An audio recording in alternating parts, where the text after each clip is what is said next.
Assalamualaikum warahmatullahi wabarakatuh. Foto Gus Fuad kagak mempan dibakar sama Bahar bin Demit. Jadi kemarin itu tuh demo di Mabes Polri itu yang dihadiri ratusan ribu orang, kalau nggak salah tuh 100.000 orang ya. Yang 99.000 orang itu tuh izin nyari bakso, yang 960 orang itu tuh izin ke toilet. Jadi kelihatannya sih yang ada tuh sekitar 40 ekor doang ya di situ. Itu kalau gue hitung ya 1, 2, 3 kurang lah, kurang. Jadi demo yang mengerikan itu tuh kemarin di Mabes Polri itu tuh si Bahar Smith itu tuh mencoba membakar fotonya Gus Fuad Pleret. Apakah Gus Fuad Pleret itu mempunyai karomah wali? Dulu juga yang namanya Rizik Sihab itu tuh bannernya itu tuh kagak mampu dibakar, akhirnya di blow up, digede-gedein sama dia. Bisa jadi itu adalah salah satu karomah kewalian gitu. Jadi Habib Rizik itu wali, Gus Fuad itu juga wali karena mempunyai karomah ya. Fotonya itu tuh nggak bisa dibakar. Kayak abah guru sekumpul tuh ya, fotonya itu nggak bisa dibakar. Masalahnya ini nih, siapa yang wali Dajjal, siapa yang wali Allah gitu. Ada kiai host di Jawa itu tuh ngobrol sama gue. Zaini, wali Dajjal itu tuh punya karomah. Wali dari Allah itu juga punya karomah. Tapi yang membedakan itu tuh wali Dajjal sama wali Tuhan itu tuh cuma satu. Bedanya itu khairunas anfa'uhum linnas. Siapa yang berguna bagi orang banyak. Rizik Sihab fotonya nggak dibakar, jelas keren dan jelas dia tuh wali, tapi wali Dajjal, walinya iblis. Kenapa gue ngomong kayak begitu? Karena semasa hidupnya dia tuh nggak pernah berguna sekali bagi umat. Yang ada dia tuh nyusahin umat melulu ya. Yang ada tuh bikin umat itu sengsara, bikin umat itu tuh berantem, adu domba, bunuh sono, bunuh sini, ngatain Gus Dur, ngatain wali-wali Nusantara apa segala macam. Nah, apakah Gus Fuad itu wali Dajjal apa walinya Allah? Jelas Gus Fuad itu walinya Allah. Karena dia itu tuh mempunyai karomah itu tuh berguna bagi umat banyak. Karena Gus Fuad itu dulu dikatain sama si Bahar, Fuad kalau nggak ada bapak moyang aneh, ente masih nyembah pohon. Akhirnya apa? Dikutuk lah tuh satu klan sama Allah. Jadi kebongkar semua tuh. Akhirnya klan itu tuh ternyata bukan juriannya Nabi. Secara manuskrip maupun secara DNA nggak ada bener-benernya, nggak ada bagus-bagusnya. Gus Fuad itu tuh kewaliannya itu tuh berguna bagi umat banyak. Karena Pak Kiai itu dulu dipersekusi, dan Pak Kiai itu yang setiap hari memblow up masalah Habib ini, dan Pak Kiai itu tuh juga orang yang pertama nggak setuju bahwa guru tua itu tuh diangkat jadi wali. Kayaknya Pak Kiai itu sangat berguna bagi umat banyak, terutama bagi muhibin-muhibinnya tuh yang udah pada sadar sekarang. Karena keberanian Pak Kiai lah, akhirnya itu orang-orang itu tuh sekarang pada sadar bahwa Habib itu ternyata bukan cucu Nabi. Dengan keberanian Pak Kiai lah, orang itu pada sadar ternyata Habib itu adalah boncengan Belanda dari negeri Yaman untuk nakut-nakutin ulama pribumi di Nusantara. Dengan keberanian Pak Kiai lah terbongkar fakta-fakta yang mengejutkan bahwa dia itu tukang tipu makam, tukang tipu umat, tukang tipu, tukang ini, tukang itu, bisnis kagak bener, ini kagak bener, apa kagak bener, semuanya kagak bener. Pokoknya yang berhubungan dengan Habib itu kagak bener.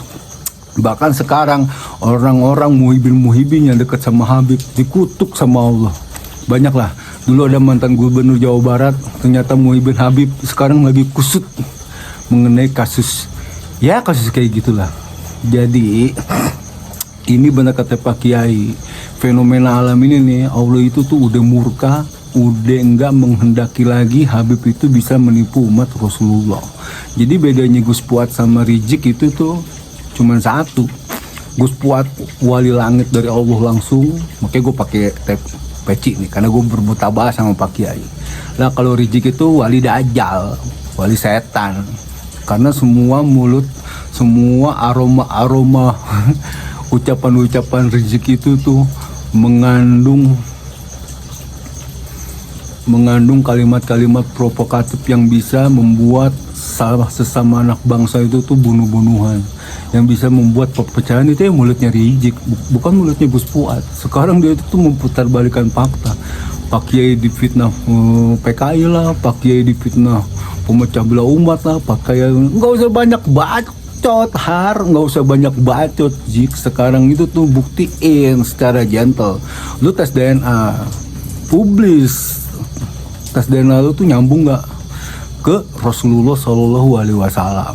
Temukanlah tuh, debatlah tuh Kiai Imat itu tuh yang ngasih beberapa pertanyaan tuh, 14 pertanyaan, jawab gitu. Terus silsilah itu tuh yang pakai mukodam itu tuh lahir duluan baru dia ngebrocotin bapaknya, itu kan gak masuk logika sama sekali. Jawab apa segala macam gitu loh. Sekarang gue semakin yakin bahwa Gus Fuad itu tuh benar-benar kekasihnya Allah. Siapapun orang yang bermain politik untuk mengkriminalisasi Gus Fuad, hati-hati, bahaya. Dulu pernah ada wali besar namanya Abu Yadimyati. Habis Abu Yadimyati itu dikriminalisasi, hancur semua tahtanya, hancur semua itunya. Padahal dia tuh kuat banget, disupport dari luar negeri, disupport dari sini, disupport dari sono. Tapi tetap yang punya bumi Indonesia itu Allah Subhanahu wa Ta'ala. Yang punya dunia ini Allah Subhanahu wa Ta'ala. Kalau lu curang sama umatnya Allah di Indonesia, berarti lu curang juga sama Allah Subhanahu wa Ta'ala. Nah, ntar ke depan gue pengen ngebahas masalah Bahar. Jadi sekarang pas gue ngeliat ini ada upaya kriminalisasi sama Gus Fuad, gue disuruh tenang, jangan berkomentar dulu, jangan ini, jangan itu, apa segala macam.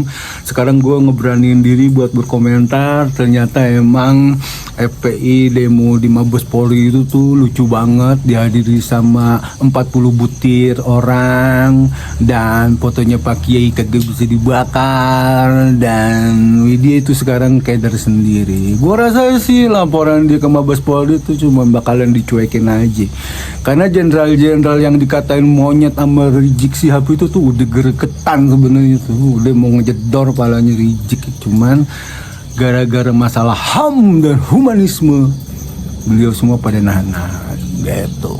Kalau menurut analisa gue tuh kayak begitu. Jadi kita nih sebagai pribumi asli yang udah ditolong sama Pak Kiai, maksudnya ditolong sama Allah lewat Pak Kiai, dengan Pak Kiai lantang berani ngomong ke depan bahwa Habib itu bukan cucu Nabi, dan akhirnya kita semua tuh tersadar, dan akhirnya penjajahan spiritualitas itu tuh udah hilang dari muka bumi Indonesia, dan orang Indonesia tuh udah gak percaya lagi dengan halu-haluan. Kita wajib ngedoain Pak Kiai, kita wajib berterima kasih sama Allah lewat sayang sama Pak Kiai. Buat Pak Kiai, semoga Pak Kiai bahagia selalu, sehat selalu, dan tetap keren. Apapun yang terjadi, kita semua ada di belakang Pak Kiai. Assalamualaikum warahmatullahi wabarakatuh.